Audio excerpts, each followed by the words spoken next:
All right, everyone, welcome to the breakdown of Only You, Episode 3. And we kick things off right where we left off. The episode opens with Ayla and Tawan in a domestic routine, getting ready and heading out together. This immediately solidifies their new living situation and the intimacy that Ayla engineered with that key. Almost immediately, Tawan's bodyguard instincts are on high alert. Someone approaches Ayla, and Tawan, without hesitation, jumps in. Her reflexes are incredible, and it shows just how seriously she takes Ayla's safety. But then, Ayla recognizes him. It's Mick, the landowner's son, just a fan trying to give her a gift. This scene is brilliant because it serves a few purposes. It shows Tawan is always on guard, but it also highlights how a normal interaction can be perceived as a threat in their high-stakes world. It also makes you wonder if Tawan is just a little too protective, a little too eager to keep people away from Ayla. The poor boy Mick is terrified, and when Tawan tries to check on him, he just bolts. This reaction makes you feel for the guy, but it also reinforces Tawan's intimidating presence. She's not just Ayla's protector, she's a force to be reckoned with, even when she's trying to be gentle. Ayla then gives us a glimpse into her world as a celebrity, talking about the different types of fans she encounters. This humanizes her fame and shows her appreciation for the genuine connections she has with her supporters. It also subtly contrasts with the more dangerous side of her public life. Tawan, ever the investigator, shifts the conversation to the really disturbing stuff, the death threats and the bloody dolls. This is crucial. We now know this isn't just a one-off incident. Ayla has been receiving escalating threats. This confirms the very real danger she's in and solidifies the reason Tawan is there. Ayla's reaction here is interesting. She mentions trying to figure out if she'd upset anyone, but then she concludes it must just be anti-fans. This could be a genuine belief, or it could be a protective mechanism to avoid confronting something deeper or more personal. Tawan's quick agreement might just be to reassure Ayla, or perhaps she already has suspicions of her own. We then transition to Ayla practicing her dance, showing her dedication to her craft, and reminding us of her journey from kendo to a superstar dancer. Then Yam arrives. She's another singer, and their interaction feels genuine and friendly. This is a nice touch. It shows Ayla has friends and colleagues in the industry, and it paints a picture of her professional life beyond just the glamour and of threats. Yam's praise for Ayla's new album and their comfortable chat suggests a healthy industry relationship. But the immediate cut to Ayla going to meet a guest feels deliberate. It sets up the next big moment, hinting that this isn't just a casual meeting. And the guest is Kautu. Oh my goodness, our favorite chaotic wingwoman is back. This is a fantastic reunion, not just for Ayla and Tawan, but for us, the audience, who know and love Kautu from episode 1. Kautu's reaction to seeing Tawan is priceless. Sheer delight, immediately praising Tawan's endearing coolness. This helps bridge the gap from Tawan's stoic present back to her charismatic past. It reminds us of the person she used to be and subtly hints that she still has that warmth underneath. The immediate bickering between Ayla and Kautu is pure gold. It's a natural, comfortable dynamic that shows their long-standing friendship. It also gives Tawan a chance to witness Ayla in a completely different, more relaxed and playful light, which is important for their evolving relationship. Kautu claiming Ayla forced her only for Ayla to expose her is exactly the kind of playful banter we missed. This is a really strong start to episode 3, balancing the ongoing suspense with moments of character development and a fan-favorite reunion. Just as they're about to leave, Tawan's professionalism kicks in again. She spots a suspicious photographer, and it turns out she already had her team deployed. This shows Tawan is always one step ahead, operating on a level of preparedness that's honestly incredible. But then the situation escalates from a potential privacy breach to a full-blown physical assault. A motorcyclist throws acid directly at Ayla. And in that split second, Tawan doesn't think. She acts. She becomes a human shield for Ayla, taking the brunt of the attack on her own hands. This is the ultimate act of devotion. This isn't in any rulebook. This is pure, instinctual protection. She would rather be permanently scarred than let anything happen to Ayla. Ayla is understandably terrified and crying. And what is Tawan's first priority, even while in pain? To calm Ayla down. She dismisses her own serious injury as a normal scratch. This is peak Tawan. Her emotional duty to Ayla is just as important, if not more so, than her own physical well-being. She is protecting Ayla's heart just as much as her body. As the chaos settles, we get a quick shot of Yam looking suspicious in the background. The show is definitely pointing a finger at her. Is it classic professional jealousy, or is it a red herring to distract us from the real threat? Tawan, being the brilliant observer she is, has already clocked her. Let me know in the comments if you think Yam is the real culprit. Now we see a role reversal. Ayla takes charge, rushing Tawan to the hospital, and Tawan, even with her hands bandaged, insists on going right back to work. She refuses to rest. This is so important. Tawan's refusal isn't just about professionalism.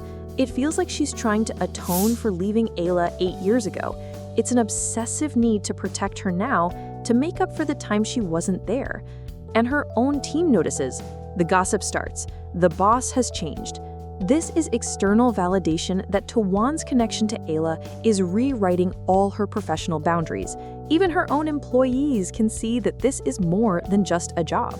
The whole team sets up camp at Ayla's house, which now feels like a fortress. After everyone basically begs her, Tawan finally agrees to rest. But even as she steps back, she's still in command.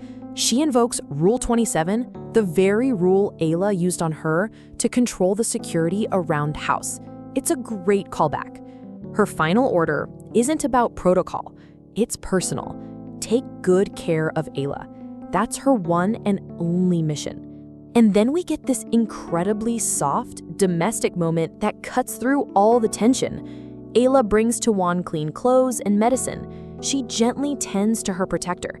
After a day of violence and fear, this quiet act of care is everything. It's Ayla showing her love in the most tangible way possible, by creating a safe and comfortable space for Tawan to heal. These quiet moments of domesticity are where their bond is truly being reforged. What a powerful way to end this section.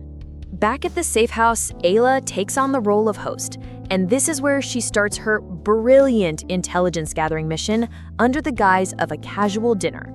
At first, the team is all professional, hesitant to sit with the client. But then, Ayla pulls out her trump card. I knew Tawan in school. It's like she used a magic password. The professional walls immediately crumble for Typhoon and Nana. They're not just bodyguards anymore. They're curious friends who want the tea. When Ayla clarifies it's been 8 years, you can see the surprise on their faces. Tawan has clearly kept this part of her life completely locked away. Ayla is learning that she is a bigger mystery to Tawan's present life than she thought. And then she asks about Tawan's favorite food, learning that it's noodles. This isn't just a casual question. It's Ayla collecting these small, intimate details to rebuild her connection with Tawan. She's rebuilding her Tawanpedia. The team then gives Ayla the validation she desperately needs, confirming that Tawan's actions are far from normal. They're basically saying, we've never seen her like this. You're different. This confirms for Ayla that Tawan's devotion is real. And now for the best part. Ayla, our master strategist, starts asking about their backstories. And the answers are wild. Typhoon was a Navy SEAL. Chanya was a cop. This confirms Tawan doesn't just hire bodyguards, she recruits elite specialists. Her team is the best of the best. But Nana's story is the bombshell clue of the entire episode. She met Tawan in Hong Kong, where Tawan was looking for someone and stayed for 5 years. 5 years! Who do we think she was looking for? It has to be Ayla, right? This adds such a tragic layer to Tawan's past. While Ayla was becoming a star, Tawan was on a desperate, multi-year search for Ayla. This is peak pining. Did you guys catch that clue? My heart just broke for Tawan. Amidst all this, Ayla confirms the most important piece of data. Tawan is single. Mission accomplished. And what does she do immediately? She texts her wingwoman, Ka-tu. This is the most relatable move ever. But Ayla is also spiraling with guilt over Tawan's injury. And Ka-tu, being the best friend ever, gives her the tough love she needs. She tells her to stop feeling guilty and to focus on the opportunity. Ka-tu's line, "Don't miss this chance again," is so powerful. She's reminding Ayla of the 8 years they lost. She's the voice of the audience screaming, "Get your girl!" This is the pep talk Ayla needed to shift from guilt to action. After her call, Ayla goes to watch Tawan sleep, and the weight of everything hits her. She's emotional, not just with love, but with fear. Learning about Tawan's perfect, flawless record as a bodyguard adds a new layer to her anxiety. Ayla is now worried that she is Tawan's one weakness, the one client who could cause her to make a mistake and ruin her perfect reputation. It's a heavy burden for her to carry. She ends up falling asleep right there in the chair, unable to leave her side.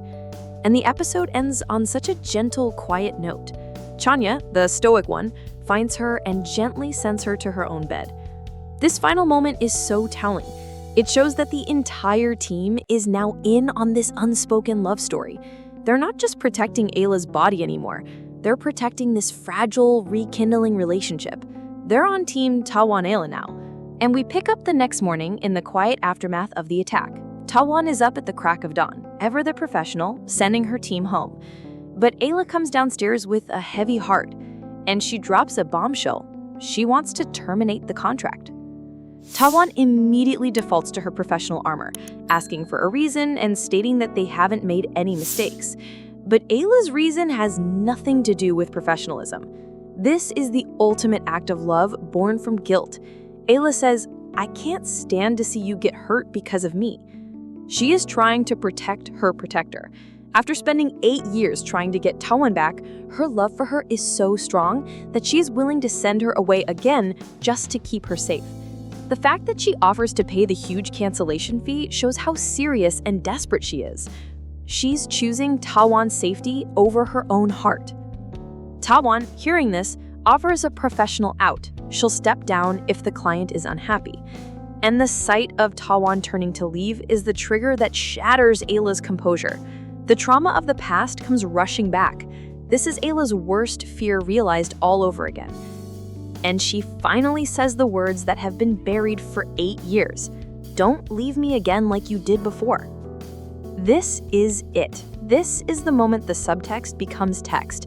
It's raw, it's vulnerable, and it lays everything bare. Ayla isn't talking about a contract anymore. She's talking about the original abandonment. Let me know in the comments if your heart just stopped during this scene, because mine did. And Tawan's response is the healing Ayla has waited almost a decade for. She sees her crying, she understands, and she makes the promise, "I'm not going anywhere." It's the reassurance Ayla has needed to hear all this time. The past is finally being addressed, and the wound is starting to close. After that incredibly heavy emotional breakthrough, the show does something brilliant. It grounds them in a simple domestic need. They're hungry. And we get this adorable, lighthearted moment where Typhoon has accidentally eaten Tawan's noodles. It completely breaks the tension. Then Tawan gently encourages Ayla to cook. This is a subtle but important shift. Now Ayla is the one providing care. She makes her signature dish for Tawan, an act of reciprocal love. It solidifies that they are now truly taking care of each other. And just as they settle into this new, emotionally honest space, Ayla gets a call from her boss, and the result is a golden opportunity. Ayla is being forced to take a 2 or 3 day break, and that's our cliffhanger. The universe, or Ayla's angry boss, has just given them the one thing they need most: uninterrupted time, alone, together, after confessing their deepest fears. What a setup for the next episode. So there you have it, the end of episode 3. We had a terrifying attack, a fan-favorite reunion, a massive clue about Tawan's past, and a heartbreaking confession that finally healed an old wound. What do you think's gonna happen now that they have a few days off together? Let me know all your thoughts below.